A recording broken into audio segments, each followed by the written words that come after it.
আসসালামু আলাইকুম। বর্তমানে বাংলাদেশের সমস্যা জুলাই সনদ বাস্তবায়ন নিয়ে। বিএনপি চাচ্ছে এই জুলাই সনদ আগামী পার্লামেন্টে যায় তারা সংসদের মাধ্যমে পাশ করবে, এবং অন্য দল চাচ্ছে যে না, যেগুলা রিফর্ম করা দরকার সব এখনই করতে হবে নির্বাচনের আগে, এবং তারা লোকে নির্বাচন দিতে হবে। দেখুন বিএনপির কি সমস্যা।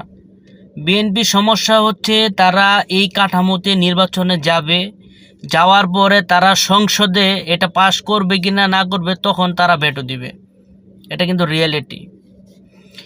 আর যারা বিরোধী দল আছে, বিরোধী দল না, সারা বাংলাদেশের অন্য লোক চিন্তা করতেছে যে অতীতে এই কথা দিয়ে কথা রাখে নাই, সেজন্য এই পার্লামেন্টে যায় যে এগুলা পার্লামেন্ট করবে কেউ বিশ্বাস করে না। কারণ পার্লামেন্টে যার লোক বেশি তার কথাই ঠিক, অন্য কার কোনো কথা ঠিক না। তো এখনই আমার মনে হয় জুলাই সনদ বাস্তবায়ন করতে হবে, এবং যদি বিএনপি বিরোধিতা করে তাহলে সরকারের উচিত হবে এইটা এখন গণভোটে কিংবা গণ অধিকার গণপরিষদ নির্বাচন দিয়ে এটাকে ছেড়ে দিতে হবে।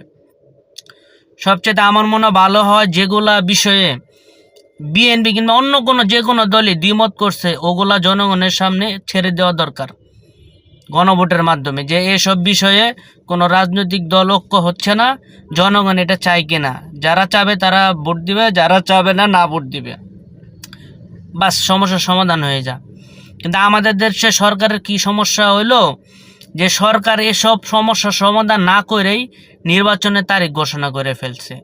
যে নির্বাচন তারিখ ঘোষণা করে ফেলার কারণে এখন আর বড় বড় রাজনীতিবিদরা এসব নিয়ে চিন্তা করতেছে না।